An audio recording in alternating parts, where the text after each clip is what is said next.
สุบันที่ได้บุ้งได้ท้าพันพาดบันโน้ที่ใส่กุมทางคนบันทึกเอาก็เกินอายุ26 ปีอาชีพพนักงานและนางสมผู้คมมณิตอายุ25 ปีอาชีพพนักงานทั้งญาติฝ่ายหญิงทั้งสองฝ่ายหญิงประกอบนี้ทานนั่งคำอะไรเมื่อเด็กหน่อยทอดเข่ามือพันเนาะย่อใส่ขันมาหมอบไหว้มอดต่อคุณกินตามันดาพ่อแม่เฒ่าแก่จะเอาเป็นเฒ่าเป็นแก่จะได้รับเอาน้ำตามพวกลูกพวกหลานเด็กตกลงนั้นเนาะกันผมเป็นหยังแต่ขอให้ลูกหลานทั้งสองนี้แล้วเป็นผัวเมียหักเมียแพงเนาะเอากันไงผัวเข้ากันไงโอ้ยเอาแต่ว่าเอาเกินพ่อเอาแล้วมาได้เลยคุณพยากรณ์ใหญ่ว่าวันได้ว่าให้ทันยาขนาดแค่เนี่ยต้องรีบต้องว่าผมเงินหนาเอาเงินถามก็ได้แล้วคือว่าโอ้ผมไม่ต้องนะยายด้วยก็แล้วแต่ยายยายแล้วก็ยายแล้วก็แล้วโย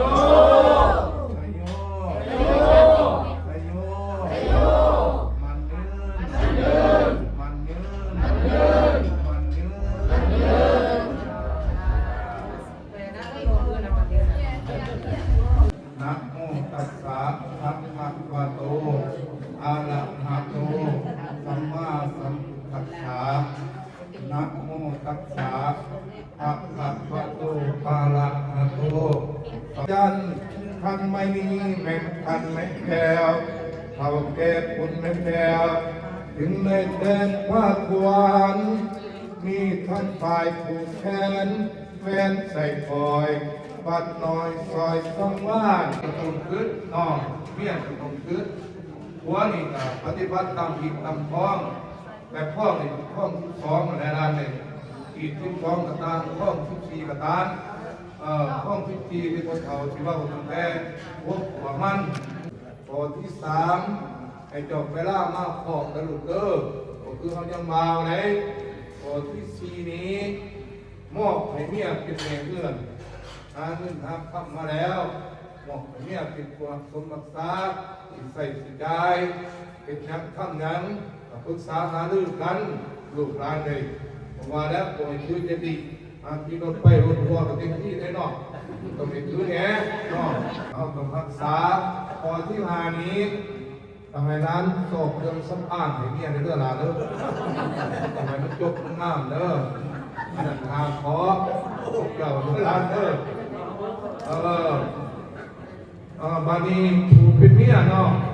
ตรงนี้ว่าเพื่อหาขอเรื่องร้านเด้อขอที่หนึ่งนี้ให้ร้านหักอยู่ไก่เที่ยงเพราะว่านอกอยู่ไก่เที่ยงกับมีรายอะไรทำแต่การจัดขัดทึ่ง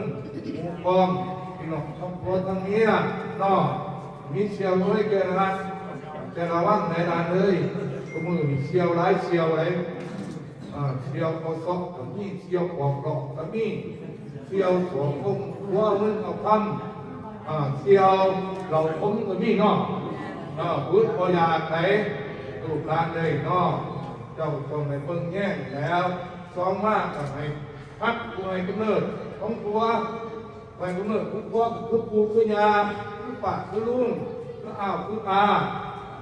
น้อยโบราณเป็นในกู้มาไหนไอเดียไอเกลือจะไรเด้อถูกเด้อตรงนี้ฮะไปแป้งเพิ่นพอที่3นี้ถ้าให้เจ้าหันไปล่ามาขอหลานเลยเนาะคือมันยังสาวพอที่4นี้ให้ร้านหักษาทรัพย์ที่ปัวหามาอะไรคนใดจะเป็นผู้รักษาไว้ใส่สิใจปรึกษาหารือกันน้อยก็ตามร้ายก็ตามเอามีความบริสุทธิ์สัตย์ซื่อน้ำกันปาละโมสังกัสสาเอาลูกเอ้ยหลานเอ้ยน้ำอันนี้เป็นน้ำศักดิ์สิทธิ์ใส่เนาะเพราะเขาสมมติว่าน้ำอันนี้เป็นพญาแทนเมื่อไหร่พลาดมาให้จะขาดพลาดผลว่าก่อนเมื่อให้พวกเขานี้มาวิทย์มาชิดใส่ลูกหลานดูใต้ลูกฝ่านี้อะไรสมบัติสมบัตินาแล้วลูกเอ้ยหลานเด้อว่าคุณพระคุณท่านคุณพระสมังคุณพระสังฆังน้ำอันนี้จะเป็นน้ำศักดิ์สิทธิ์กันเลยเพราะเขาจะสิใส่ ผู้แต่งงานใหม่เนาะทำไมมีอายุยืนยาวล้อมกันหอดเผาแล้วลานเด้อท่านจะไรถูกเต่าตรวจเต็มปีเป็นอีกต่อไปให้ลูกหลานเป็นสิทธิมันนี่บ่ให้เด้อลูกเด้อเอาบ่ให้เจ็บบ่ให้ไข้บ่ให้ไรขยันโชคข้าได้เป็นเงินเป็นธรรมให้รังเขามาหาลานผู้ซ่าให้เด็กคือแก่ได้เด้อเด้อลูกเด้อมีเดียวกินมวยพบจบป่วยลงให้เต็มท้องมวยขาดมวยพบเพื่อหาดมวยขาดเพื่อว่างเด้อลานเด้อเป็นอีกต่อไปน้ำอันนี้ก็เป็นน้ำศักดิ์สิทธิ์พวกเขาจะชิงไฟถูกทุกยาให้เป็นคนห่างคนนี้เด้อลูกหลานเด้ออันนี้อันเศษจะชิงไฟไม่ห่างนั่งใหม่แถวนี้เนาะให้ลูกให้ผัวเด้อลูกหลานเด้อชิงไฟผ่านบ้านน้อยให้เกิดเป็นใหญ่เป็นโตเด้อลูกเด้อหลานเด้อถ้าชิงไฟผ่านสังโฆ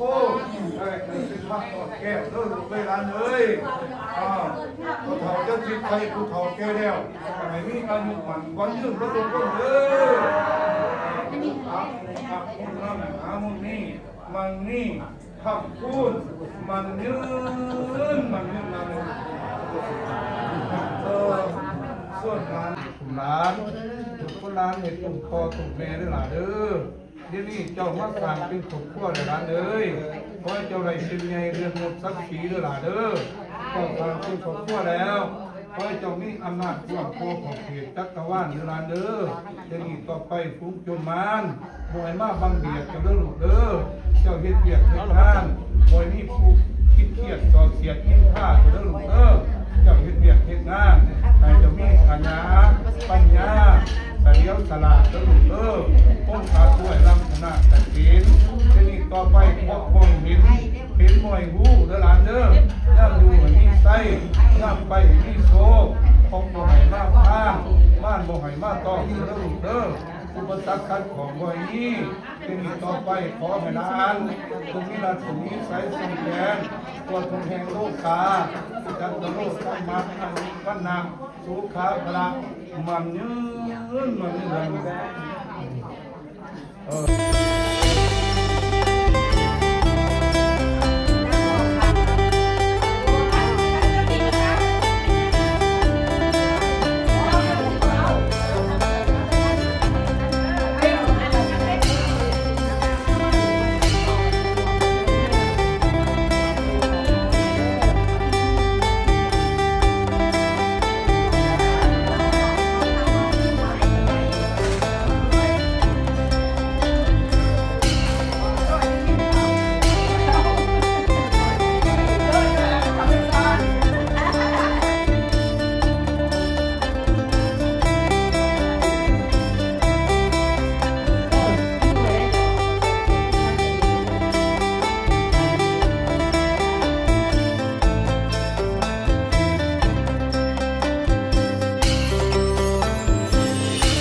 เพื่อมอบให้ครูสร้างครอบครัวใหม่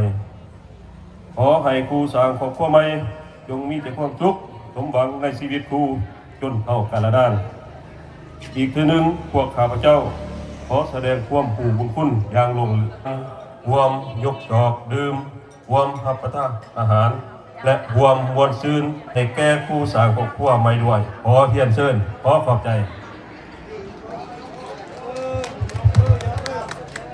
ขอเชิญบรรดา